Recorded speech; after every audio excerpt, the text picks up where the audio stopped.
Yeah, good afternoon, friends. A hearty welcome to all of you at the next edition of the VDMA CEO's Thought Leadership Series. And today it's a proud privilege for me to present Mr. Ashish Pradhan, President Zeekwork India and Greater China, and also Director Zeekwork Bangladesh. Prior to joining Zeekwork, Ashish has been associated with companies such as Huhtamaki, Henkel, and International Paper. He's an engineer with postgraduate degree in management studies. He has over 27 years of experience in the packaging industry. Ashish has completed executive education from Harvard and INSEAD, France. He also holds a diploma in international trade from the Indian Institute of Material Management and a diploma in packaging from the Institute of Packaging, UK. Ashish, a hearty welcome to you at the next edition of the VDMA CEO's Thought Leadership Series. Good to have you on the show with us today, Ashish. Thank you. Thank you, Rajesh. A pleasure to be here.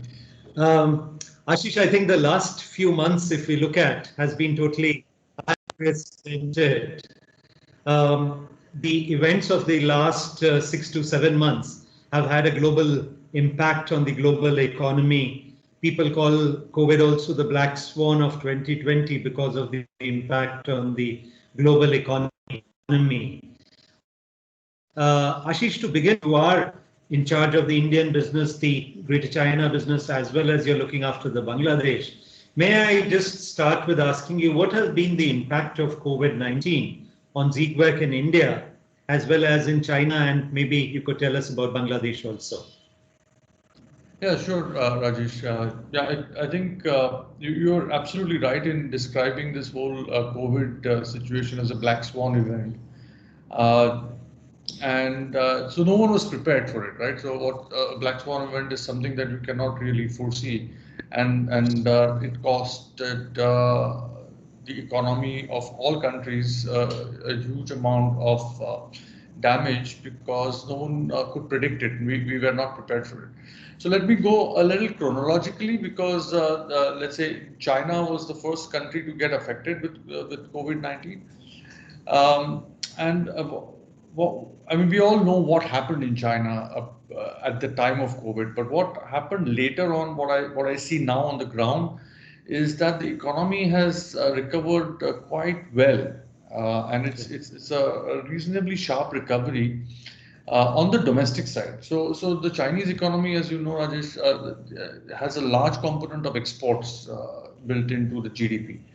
Of course, the reliance of China on exports has gradually come down over the last few decades, and today they are not as reliant on exports as they were in the past.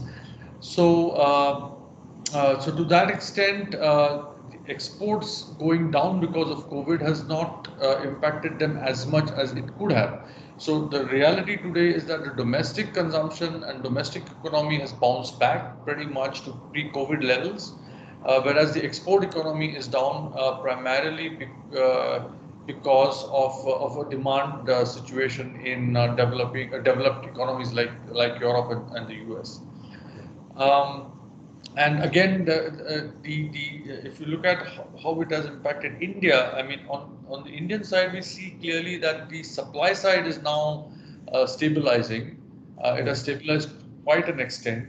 And I think all the measures that the government has taken has helped. Plus, I think overall supply chain is now getting streamlined. I think the biggest topic now is the demand side. So as we see in China, the demand side has picked up. We have yet to see that happening in India. Of course, every month is better than the last, but I guess it's not as sharp a recovery as we have seen in China. So it will take a little bit longer in India, I guess. And Bangladesh, to be honest, it's a little bit difficult to predict because we don't get still very reliable information and data from Bangladesh. As far as Zeekwork is concerned, I think our business is doing well in Bangladesh. It's not really dipped too much. One of the reasons was also that the Bangladesh government did not enforce the lockdowns as seriously and stringently as the Indian government. So to that extent, industrial activity didn't take such a big beating as it did in India. So that's a little bit how I see things developing in these three countries. Yes, right, right. Ashish, also in this period of COVID, where conserving cash has become an important tool for the CEOs.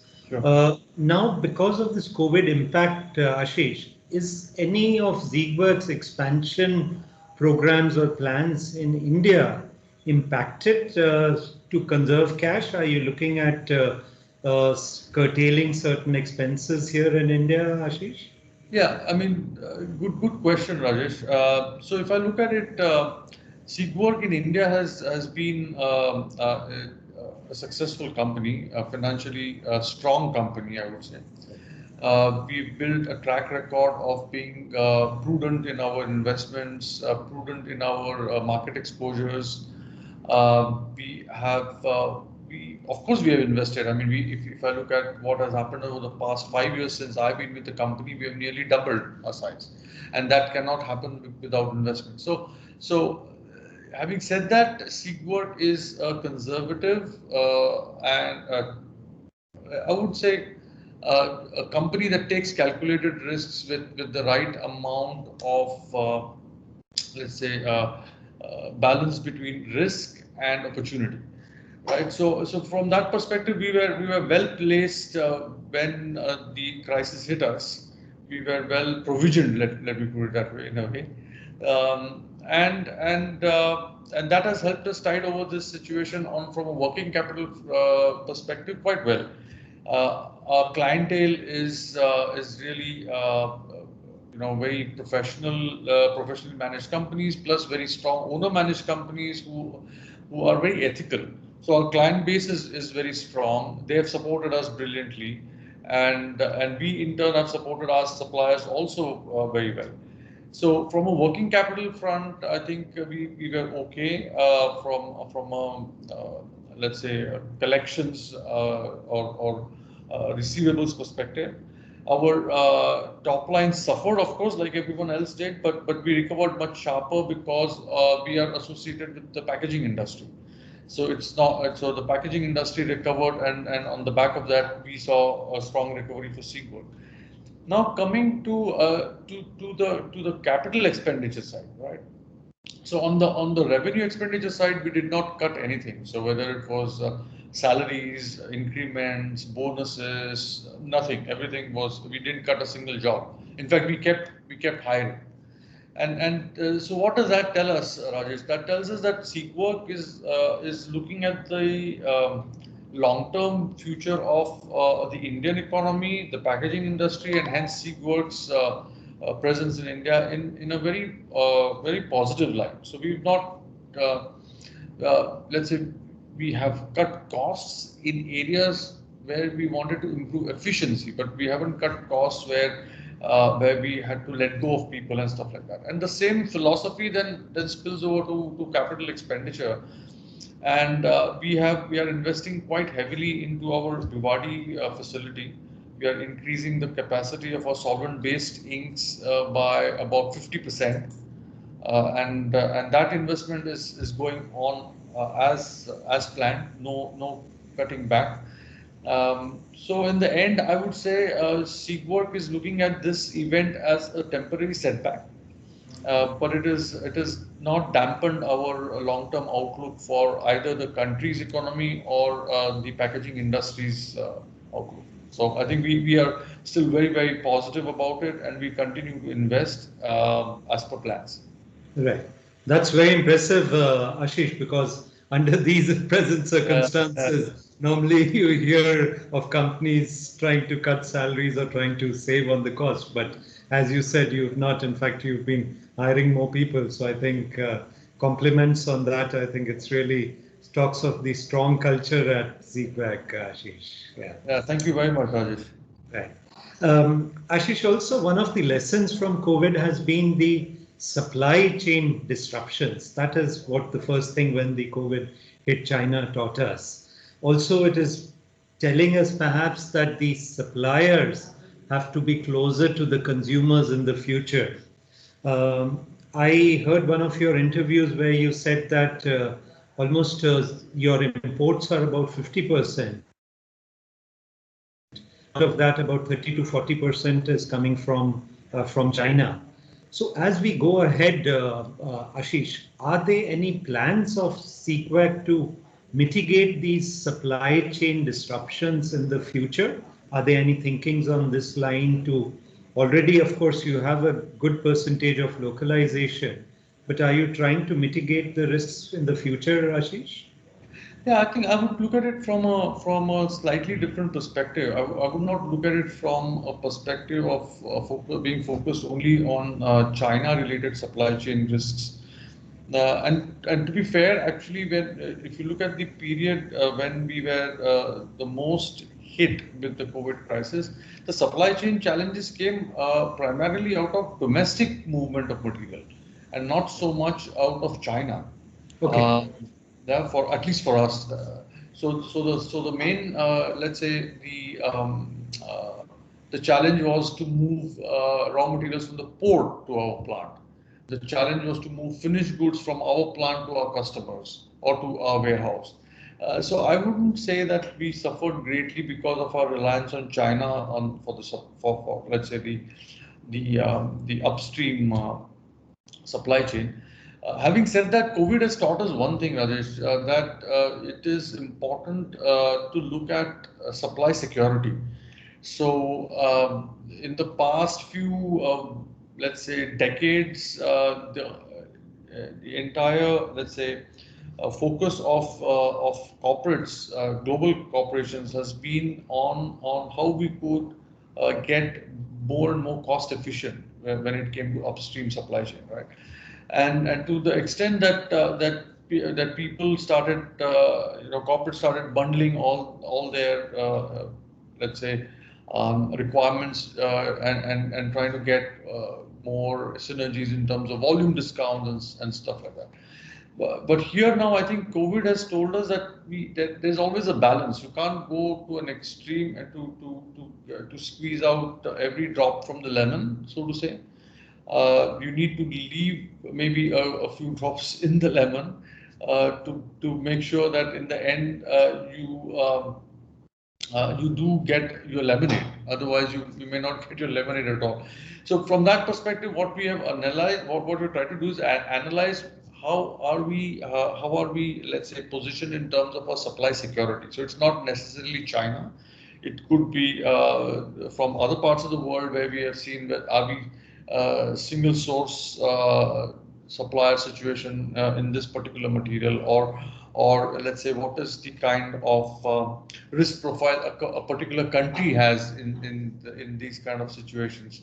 Because today it's a pandemic, tomorrow it could be a political upheaval, day after it could be an earthquake or whatever, right? So as the head of this company in India, and China, my responsibility is to make sure that I buffer my organization to these kind of black swan events for the future.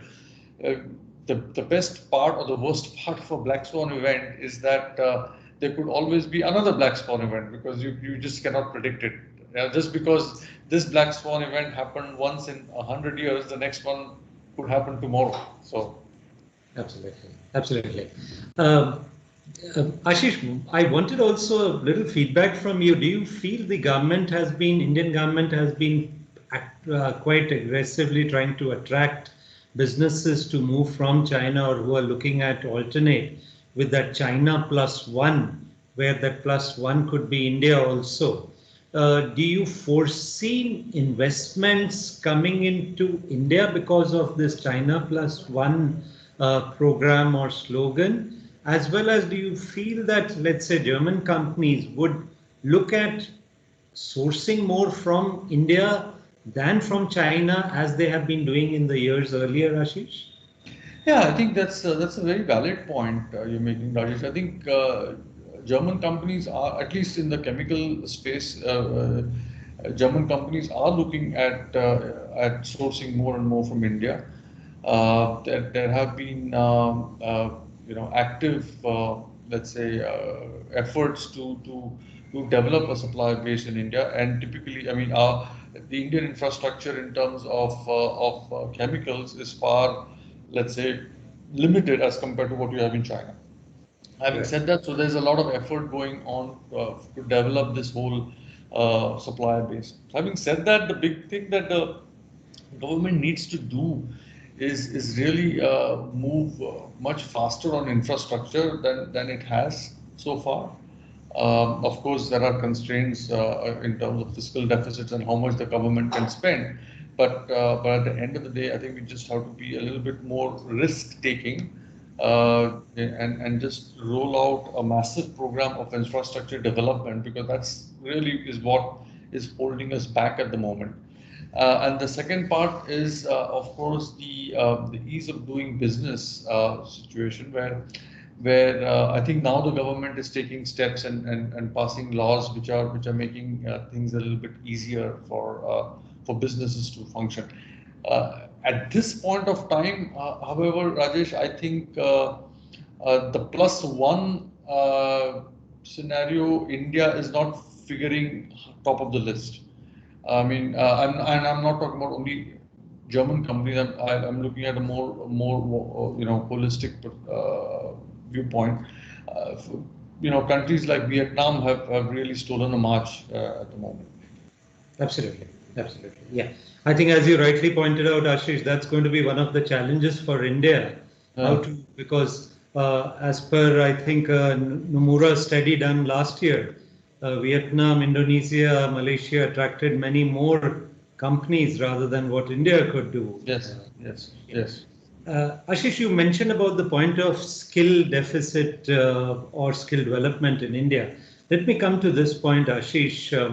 If as a country we have to grow, we have to increase our skill sets also. Maybe with your vast experience in the printing industry, I would like to ask you, Ashish, what is the skill set level in the printing industry? And if there are shortcomings, how can these shortcomings be overcome looking at the printing industry, Ashish?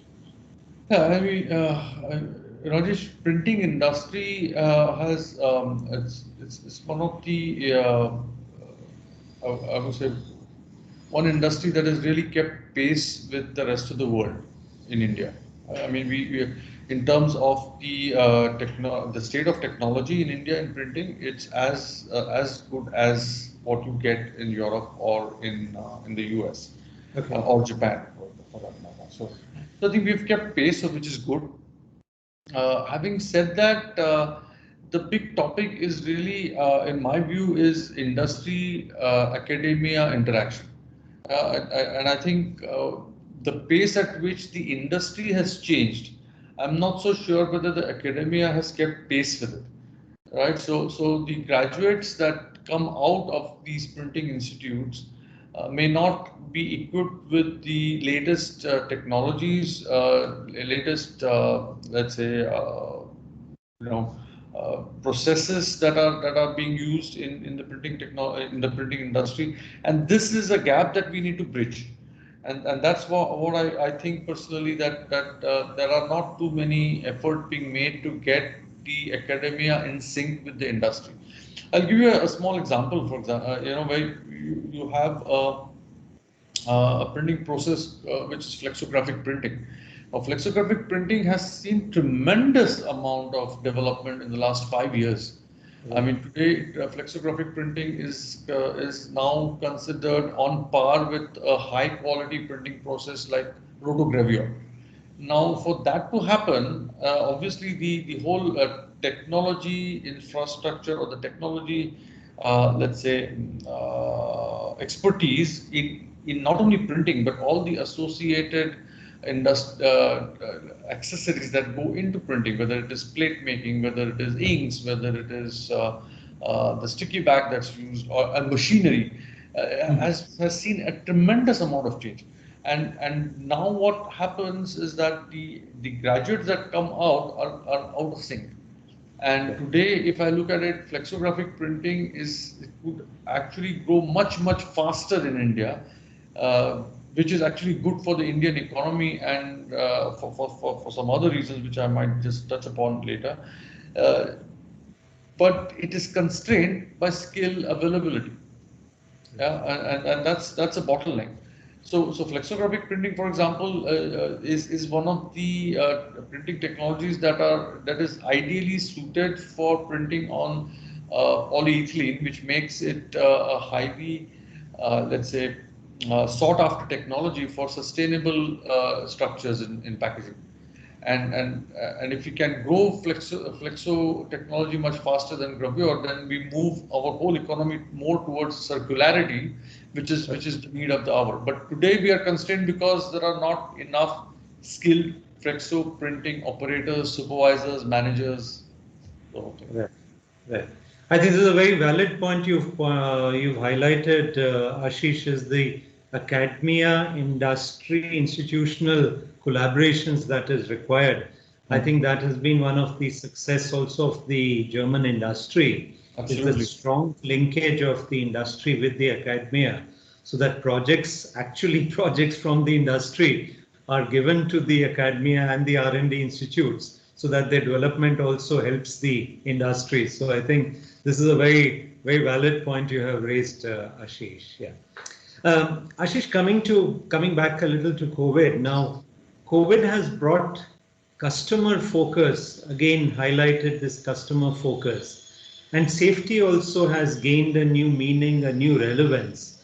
Now, when we talk about Ziegwerk, you have been always a strong proponent of safety. Like I remember also like shunning the toluene-based inks.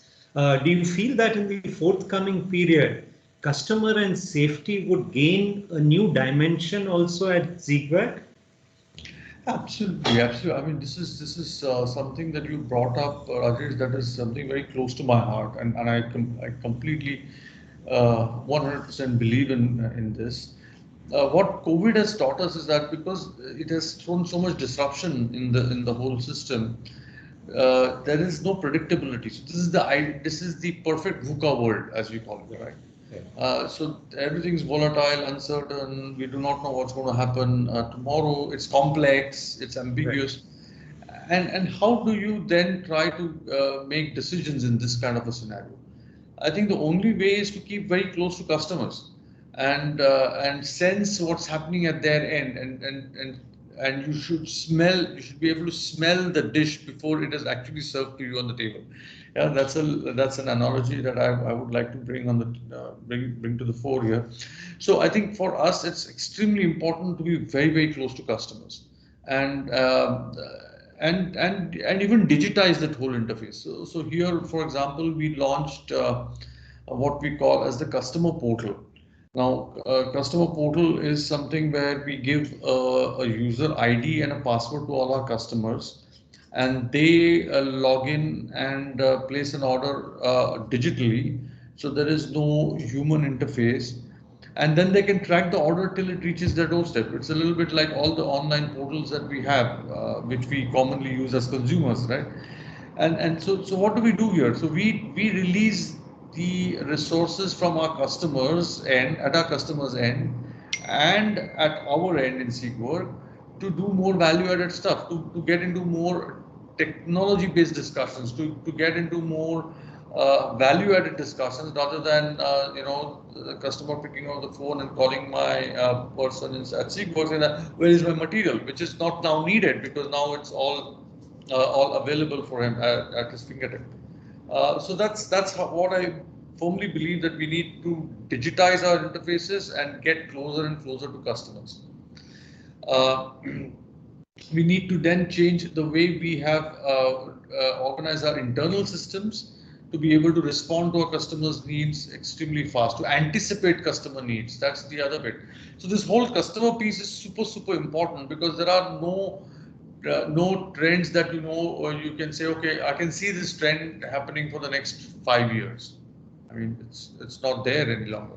So that's the whole customer bit. And on the safety side, today's consumer is like you and I. We are very careful about what we eat today, what we drink, what we how do we consume it, and is it safe, and this whole topic is now not relegated to the scientists of the world.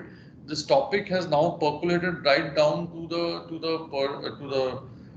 end consumer who goes and buys a packet knowing that this packet is safe and this the product is safe. So these two are going to be really important features for our let's say strategy and strategic focus for for our company. Ashish, that throws up also an additional challenge that the customer preferences would also change, perhaps change a little more dramatically as we have seen in the years ahead.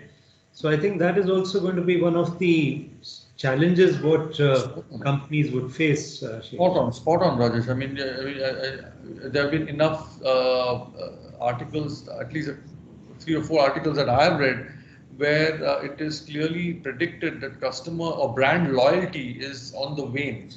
Yeah, yes. You know, but still, I believe that a customer would want to stay with you provided he sees A, B, C, D, and then I think the brand loyalty will remain, but the rules of how to build brand loyalty, those have changed. And I think what we need to do is to figure out what these new rules are and somehow influence the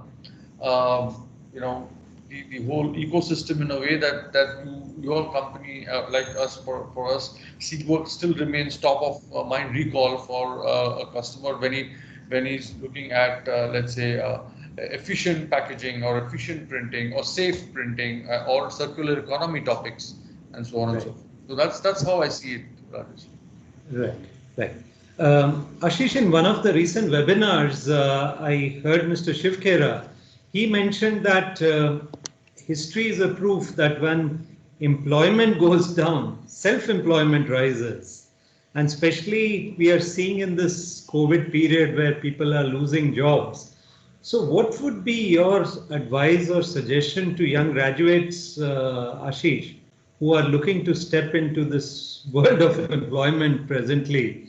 And do you see that the nature of jobs would change also in the future? Would we see some changes here happening, Ashish? Yeah, no, I think a lot of things have changed, Rajesh, if I look at it that way. And if I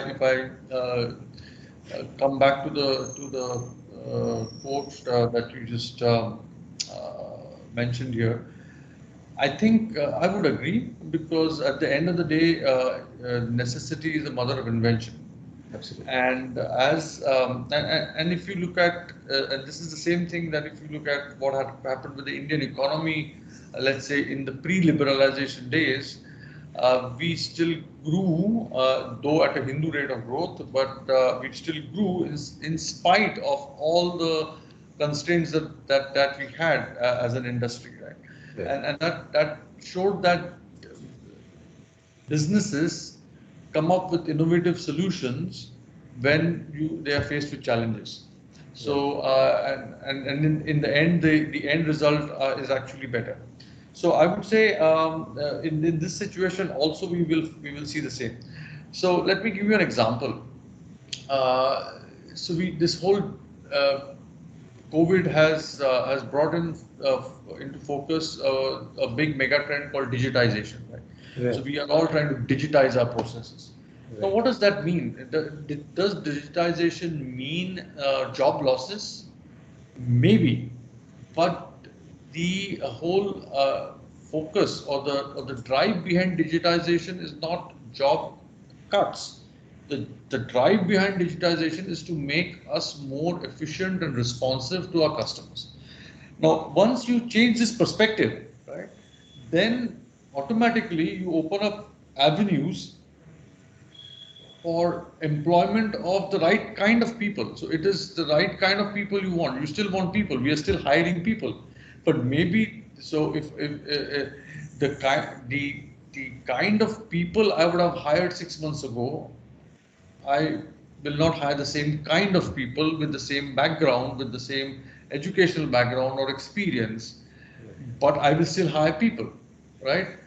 Now, if you look at which jobs are getting lost, apart if we let's say leave aside the travel and hospitality industry because they faced a big, let's say, blow to the solar plexus, so to say. But even then, they will recover. But I think the jobs that are getting lost are jobs that are uh, that add, let's say, value at the bottom of the pyramid. And what I think will happen now, and where graduates, as you said, what graduates need to look at, they need to look at what is it that they can contribute to the industry, and what are the skill sets that may or may not be imparted by the educational institute that they come from. Uh, how do they pick up those skill sets? Even get associated with companies, even without maybe aspiring for a big salary to begin with, but just to gain those skill sets. Absolutely. Right, and this is again where I talk about this academia and industry collaboration, which it could mean we could actually make it much more structured and much more, let's say, rewarding for both parties involved. And at the end, I would say the thing is that we should not look at jobs but self-employment, jobs but or rather employment. And today, I think there is an immense opportunity for youngsters to express themselves in ways that we when we were young, probably Rajesh couldn't even dream of.